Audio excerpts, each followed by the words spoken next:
किया। और नेताजी के साथ रहते हुए जो उन्होंने काम हमें यही वो बताते हैं कि आखिरी वक्त जब नेताजी फ़्लाइट के लिए निकले थे तो उस वक्त उनके साथ थे और उन्होंने किसी एक जगह तक उनको छोड़ा था। उन्होंने खुद अपने 3 बेटों को खुद अपने हाथों से संस्कार किया। मेरा हिंदू समाज मर रहा है, मुझे उठ के बलिदान देना है। उसके पीछे जो फैमिली बैठी होती है उस वक्त उसको वो फैमिली का ख्याल नहीं करता। जब मेरे बड़े चाचा जी गए तो उस वक्त उनके घर पे एक 2 साल का बच्चा था। जिस वक्त पिताजी की वीरगति को प्राप्त हुए पिताजी, उस वक्त मेरी मम्मी 27 साल की थी। तो 4 बच्चों के साथ मेरी 2 बहनें भी हैं, मुझसे बड़ी हैं, और एक छोटा भाई। 4 बच्चों को पालना किसी के लिए समझना मुश्किल है शायद, कि किस तरह उन्होंने अकेले 4 बच्चों को पाला और पाल पोस के बड़ा किया। इस वक्त किश्तवाड़ में एक बहुत बड़ा चेंज है। अगर हम बात करें, जैसे मैं अपने बचपन की बात करूं, तो जब हम बात करते थे संगठन की, जब हम बात करते थे समाज की, जब हम बात करते थे, तो उस वक्त सब लोग इन नामों से कतराते थे, भागते थे कि नहीं, हम ये नाम हमसे जुड़ा नहीं है। तो आज एक ऐसा चेंज है कि लोग कह रहे हैं कि हमें भी लेके चलिए, हम भी जुड़ना चाहते हैं, हम भी देश के लिए कुछ करना चाहते हैं। वो भावनाएं अगर लोगों के अंदर ऑटोमेटिकली जागृत हो रही हैं तो वो कहीं ना कहीं ये चेंज, अब वो चेंज आपको भी पता है किस वजह से आई है। कुछ ऐसे लोग हैं समाज में जिनकी वजह से हम इस वक्त ज़िंदा हैं। वो लोग चल रहे हैं तब जाके हम चल रहे हैं। मुझे लगता है कि हमारा हर एक हिंदू बच्चा जो है वो देश के लिए हमेशा तत्पर रहेगा, देश की सेवा के लिए, देश के लिए प्राण न्यौछावर करने के लिए हमेशा तत्पर रहेगा। बिल्कुल भी इसमें शक की कोई गुंजाइश नहीं है। नमस्कार, मैं हूं अमित और आज मैं वीरों की भूमि किश्तवाड़ से आप सबका स्वागत करता हूं। और आज कहानी एक ऐसे परिवार की जिन्होंने हमारे जो भारत देश के आज़ाद हिंद फौज के जो नेतृत्व करने वाले सबसे टॉप फ्रीडम फाइटर की अगर हम बात करें, सुभाष चंद्र बोस जी, वो उनके वाहन चालक रहे, यानी ड्राइवर रहे कई वर्षों तक। आज हम आपकी मुलाकात उसी फैमिली के लोगों से करवाने जा रहे हैं, मेंबर्स से करवाने जा रहे हैं। लेकिन उनके जीवन का सफ़र और उसकी पूरी कहानी हम सुने उससे पहले मैं आपके सामने उनकी जो बैकग्राउंड है उसको रखना चाहता हूँ। ये कहानी है तेजराम ठाकुर जी की, जो गांव धड़ा, पंचायत धरबदान, ठाकराई, किश्तवाड़ से हैं। ये कहानी इनकी है जिन्होंने अपने जीवन का लंबा समय सुभाष चंद्र बोस जी के साथ दिया, अपना समय दिया। और वो देशभक्ति की जो भावना, जो देश के लिए जो सर्विस और समर्पण की जो भावना थी, वो इनके परिवार में भी देखने को मिली आगे, जिसमें इनके बड़े बेटे जियालाल ठाकुर जी 1971-72 में नागालैंड का जो बॉर्डर चाइना के साथ जो लगता था, वहाँ पे इन्होंने चाइना के साथ एक कन्फ्लिक्ट में अपनी शहादत दी। उसके बाद 1984 में इनके दूसरे बेटे रोशन लाल ठाकुर जी ने, ये भी ऑन ड्यूटी, ये भी इन्होंने देश के लिए अपनी सर्विस देते देते ये भी शहीद हुए। उसके बाद जो इनके तीसरे बेटे सेवाराम ठाकुर जी, जो गवर्नमेंट एम्प्लॉय थे, टीचर थे, इन्होंने भी 13 सितंबर 1994 को जब भंडारकूट में कुड़िया पुल नाम की एक जगह पे जब टेररिस्ट ने एक बस को हाईजैक किया, तो यही एक अकेले व्यक्ति थे जिन्होंने उसको कन्फ्रंट किया और बाकी लोगों की जान बचाई, परंतु आखिर में उन्होंने अपनी जान को खो दिया। आतंकवादियों ने उन्हें शहीद किया, उन्हें गोली लगी और वह शहीद हो गए। आज इसी परिवार से जो हमारे साथ बात करेंगे वो तेजराम ठाकुर जी के पोते हैं, ग्रैंडसन है, और इनका नाम विक्रांत ठाकुर जी है। विक्रांत जी, आपका स्वागत है स्पीक स्ट्रेट में। और मेरा पहला प्रश्न यही कि सबसे पहले आप अपने दादाजी के बारे में बताइए, जिन्होंने लंबा समय सुभाष चंद्र बोस जी के साथ स्पेंड किया और देश की सेवा में अपना योगदान दिया। तब आपकी उम्र क्या रही होगी और जो चीज़ें और वक्त जो आपने उनके साथ स्पेंड किया वो किस तरह की बातें आपके साथ शेयर करते थे, उस पृष्ठभूमि को थोड़ा सा अगर आप क्लियर करें, फिर हम आगे की बातचीत करें। धन्यवाद अमित जी। दादाजी की बात शुरू हुई है तो दादाजी धड़ा विलेज जो हमारा जहाँ हम रहते हैं वहाँ पे 1913 के लगभग उनकी जन्मतिथि है। वहीं पे पले, वहीं पे बड़े। फिर उन्होंने आर्मी ज्वाइन की, इंडियन आर्मी। उस वक्त इंडियन आर्मी जो स्टार्टिंग में ब्रिटिश आर्मी जो है उसके अंदर उनकी नियुक्ति हुई है। और उस वक्त जो जापान के साथ जो ब्रिटिशर्स का जो युद्ध था उसके बीच उन्हें वार प्रिजनर भी वो रहे जापान के अंदर। जापान से जब वो जापान में वार प्रिजनर रहे तो उस वक्त घर वालों को ऐसा फील हुआ कि उनकी वहीं जंग में मौत हो गई है, वो शहीद हो गए हैं। और पीछे घर वालों ने उनके सारा क्रियाक्रम सब कर दिया था, तो घर वालों के लिए उनकी मौत हो चुकी थी। लेकिन कुछ टाइम बाद जब वो वहाँ से छूट के वापस आए, जो वार में कुछ जो भी चीज़ें सॉल्व हुई, उसके बाद जब वो घर पहुँचे तो घर वालों के लिए खुशी की लहर थी। दोबारा जब नेताजी ने जब इन्हीं लोगों को इकट्ठा करने की कोशिश की जो ऑलरेडी आर्मी में काम कर चुके हैं, तो उसमें दादाजी की भी नियुक्ति हमारी जो इंडियन नेशनल आर्मी थी जो हमारे नेताजी ने बनाई थी उसमें इनकी नियुक्ति हुई। और वहाँ पे इन्होंने नेताजी के साथ काम किया एज ड्राइवर। नेताजी के साथ काम करते हुए इन्होंने कई चीज़ें, बहुत सारी चीज़ें जो हैं, और जो एक्चुअली मेरा जो जन्म है वो 1989 का हुआ है, तो वो उससे बहुत पहले जो है वापस आ चुके थे। और हमने जो भी ये चीज़ें सुनी हैं उन्हीं के ज़ुबानी, उनकी ही ज़ुबानी कहानियाँ जो उन्होंने हमें सुनाई हैं कि उन्होंने किस तरह से क्या क्या चीज़ें देखी, क्या क्या किया।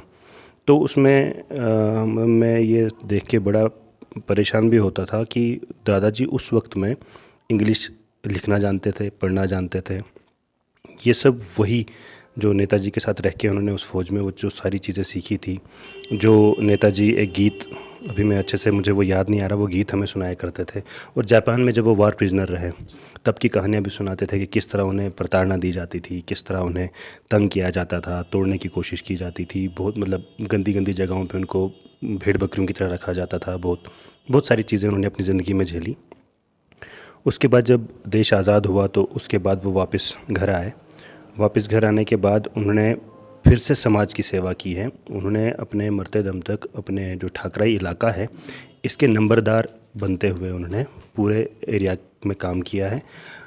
नंबरदार रहते हुए इन्होंने अपने ठाकराई इलाका और किश्तवाड़ इलाका में इन्होंने बहुत सारे मतलब सोसाइटी के लिए काम किए, गरीबियों के लिए काम किए। कोई प्रॉब्लम्स जहाँ भी जिस भी एरिया में, सिर्फ वो तब ठाकराई तक सीमित नहीं थे, किश्तवाड़ हमारा जो छात्रू इलाका है, मुगल मैदान, तागूत, केशवान तक, इस सब एरिया में जो है उनको मान प्रतिष्ठा लोग देते ही थे। तो उस हिसाब से वो लोगों की हेल्प के लिए भी हमेशा तत्पर रहते थे। तो उन्होंने अपना पूरा जीवन जो है वो देश के लिए समर्पित किया, समाज के लिए समर्पित किया, समाज के लिए काम किया।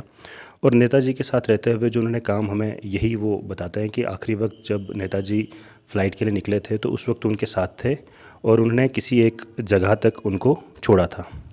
तो उसके बाद की कहानी जो है वो सबको ही पता है कि नेताजी उसके बाद नहीं रहे, या जो भी अब वो हम नहीं कह सकते।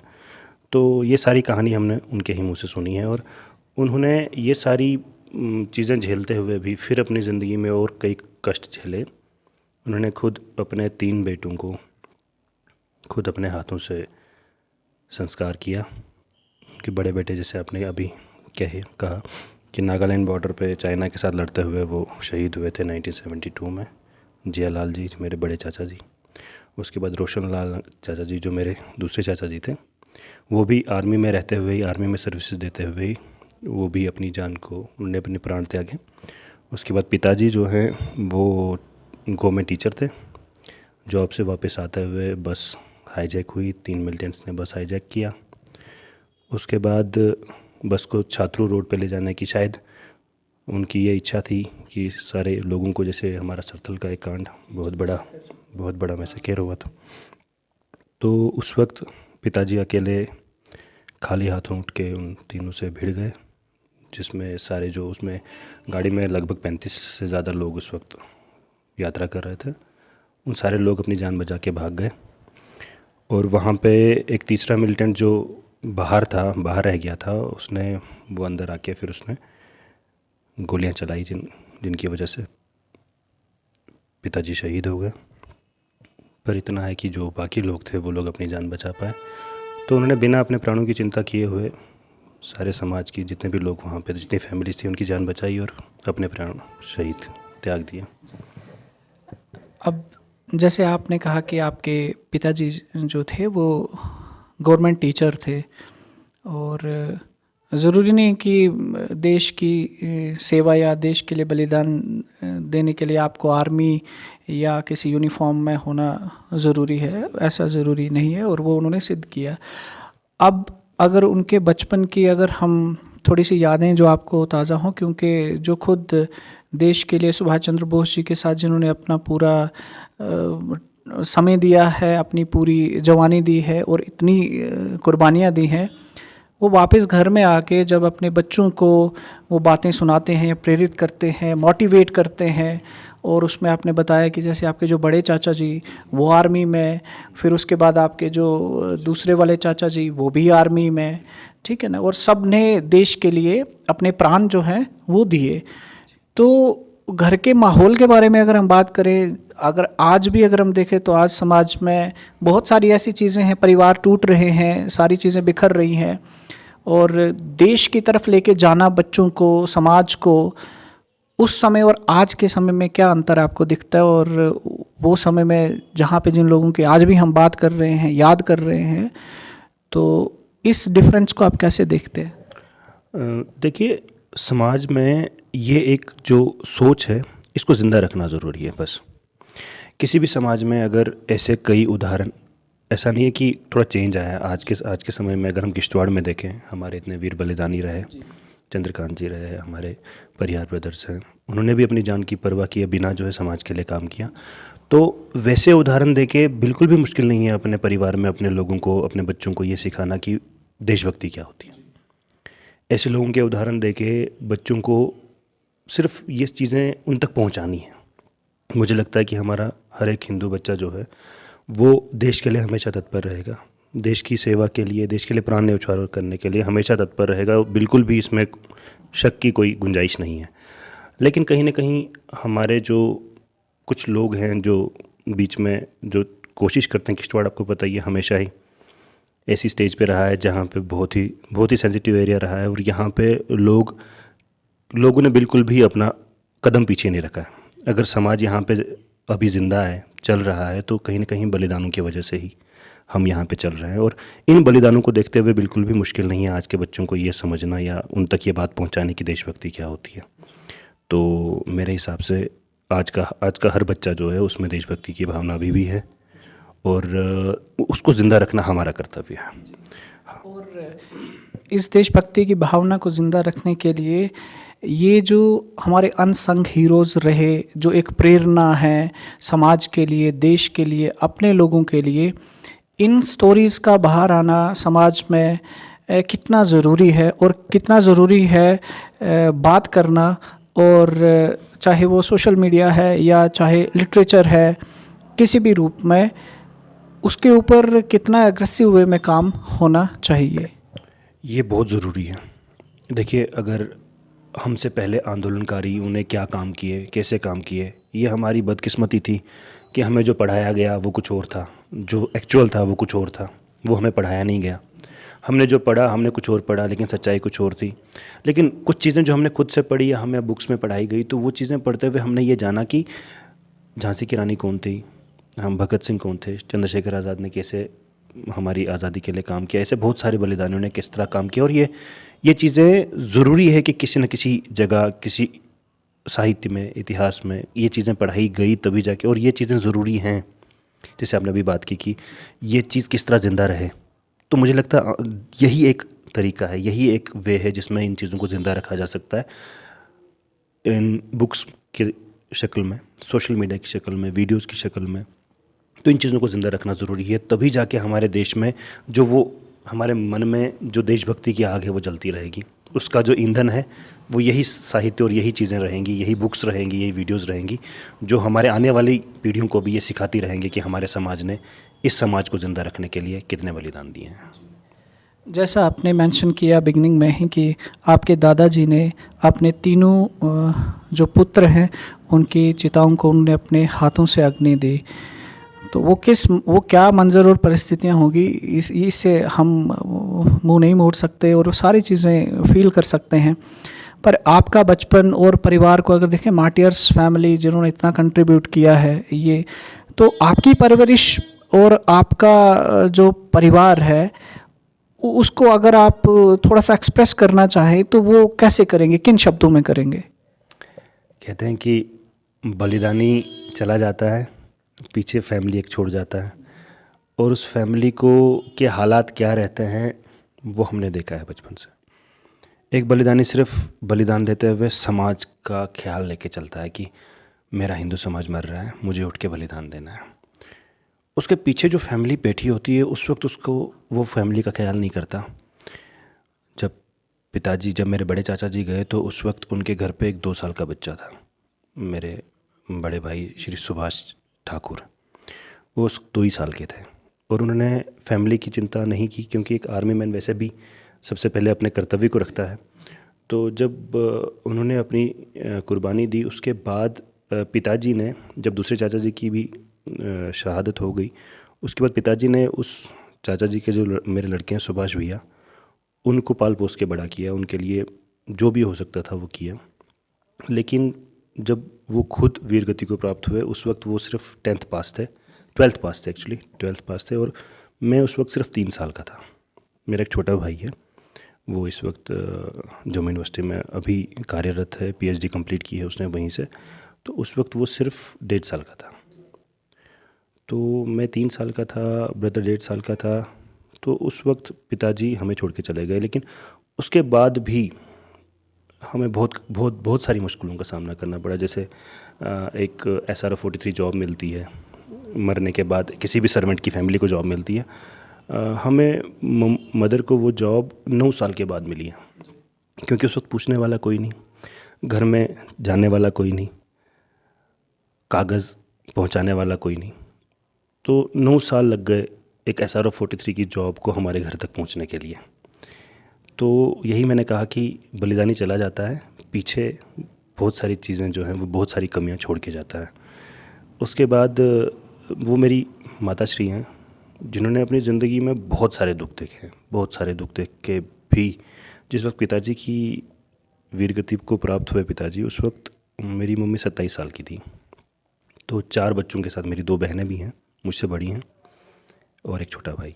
4 बच्चों को पालना किसी के लिए समझना मुश्किल है शायद, कि किस तरह उन्होंने अकेले 4 बच्चों को पाला और पाल पोस के बड़ा किया। इस वक्त मेरी एक सिस्टर जॉब में है, मैं भी जॉब में हूँ, ये मेरी दूसरी लगभग तीसरी जॉब है मेरी। छोटा ब्रदर जॉब में है, PhD स्कॉलर है, PhD कंप्लीट करके अभी जॉब में है जम्मू यूनिवर्सिटी में। यहाँ तक पहुँचाना एक बहुत भी आसान काम नहीं है, और मुश्किलें आती हैं, लेकिन जैसे आपने मेंशन किया कि बलिदान जो आपकी फैमिली ने देश के लिए दिया है, और उसमें सारी जो एक तरह से आपके मन में जो टीस है वो आप बयां कर रहे हैं शब्दों के माध्यम से, लेकिन आपको लगता है कि आज जो समय परिवर्तन हुआ है, या जो काल चक्र ने एक अपना समय को थोड़ा सा बदला है, उसमें चीज़ें ठीक हो रही हैं और अब चीज़ें सही और राइट डायरेक्शन में आ रही हैं? ऐसी स्टोरीज अनसंग हीरोज़ की भी बाहर आ रही हैं। आपको लगता है कि ये चीज़ कंटिन्यू और बड़े अच्छे और तरीके से होना चाहिए? समय तो बदला है, बहुत ज़्यादा बदला है। किश्तवाड़ जैसी जगह की बात अगर जिसको हम बचपन से देख रहे हैं, किश्तवाड़ में एक बहुत बड़ा चेंज है। अगर हम बात करें, जैसे मैं अपने बचपन की बात करूं, तो जब हम बात करते थे संगठन की, जब हम बात करते थे समाज की, जब हम बात करते थे, तो उस वक्त सब लोग इन नामों से कतराते थे, भागते थे कि नहीं, हम ये नाम हमसे जुड़ा नहीं है। तो आज एक ऐसा चेंज है कि लोग कह रहे हैं कि हमें भी लेके चलिए, हम भी जुड़ना चाहते हैं, हम भी देश के लिए कुछ करना चाहते हैं। वो भावनाएं अगर लोगों के अंदर ऑटोमेटिकली जागृत हो रही हैं, तो वो कहीं ना कहीं ये चेंज, अब वो चेंज आपको भी पता है किस वजह से आई है। कुछ ऐसे लोग हैं समाज में जिनकी वजह से हम इस वक्त ज़िंदा हैं। वो लोग चल रहे हैं तब जाके हम चल रहे हैं। तो ये जो एक बहुत बड़ा चेंज आया है, ये एक मैं शब्दों में बयान नहीं कर सकता कितना अच्छा चेंज है।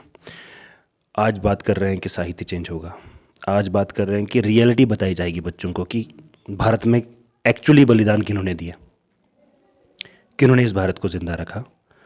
और आज बात हो रही है कि एक्चुअल लोग जिन्होंने, जैसे आज हम अपने पद्म भूषण अवार्ड की बात करें, बड़े बड़े अवार्डों की बात करें, तो उन लोगों को मिल रहे हैं जो एक्चुअली उसके हकदार हैं।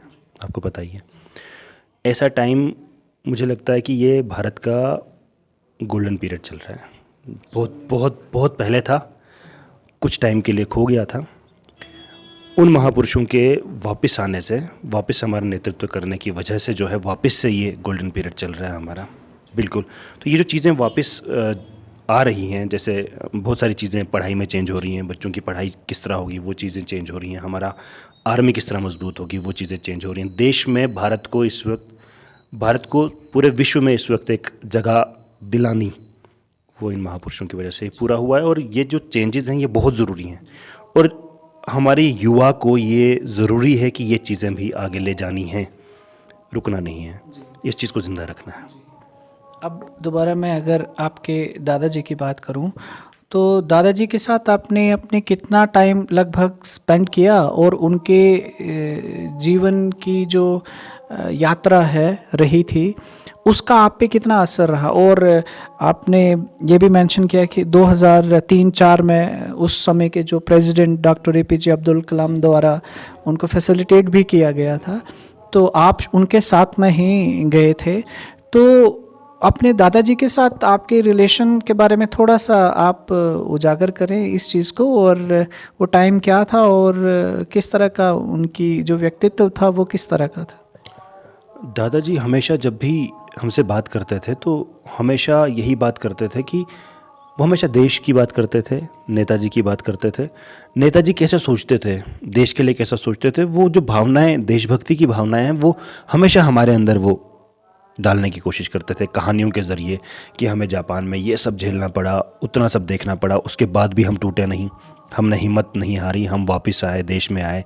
फिर उन्होंने नेताजी से क्या क्या सीखा, उन्होंने देशभक्ति की जो भावनाएं उन्होंने नेताजी से सीखी, वो कहीं ना कहीं हमें ही नहीं, उन्हें बहुत सारे समाज में लोग बुलाते थे और वहाँ पे उनसे बुलवाते थे, और वो सभी समाज को यही समझाने की कोशिश करते थे कि देशभक्ति की भावना जो नेताजी में थी वही देशभक्ति की भावना हर युवा में होनी चाहिए, तो वो किस तरह हो। तो इससे पहले जब प्रेसिडेंट श्री अब्दुल कलाम जी ने उनको सम्मानित किया, उससे पहले 1988 में राजीव गांधी जी जो तब के प्राइम मिनिस्टर थे, उनके द्वारा एक योजना के अंतर्गत उनको ताम्रपत्र भी भेंट में मिला है भारत सरकार के द्वारा।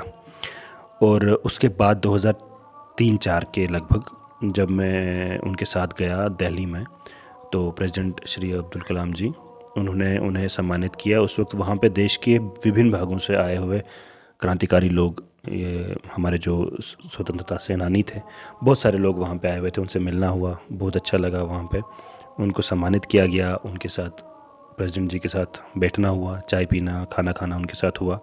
उसके बाद थोड़ी बातों के बाद और ये मेरी भाग्य था कि मैं वहाँ पे उनके साथ था, हमें भी देखने का मौका मिला कि हमारे दादाजी को वहाँ पे सम्मान मिला।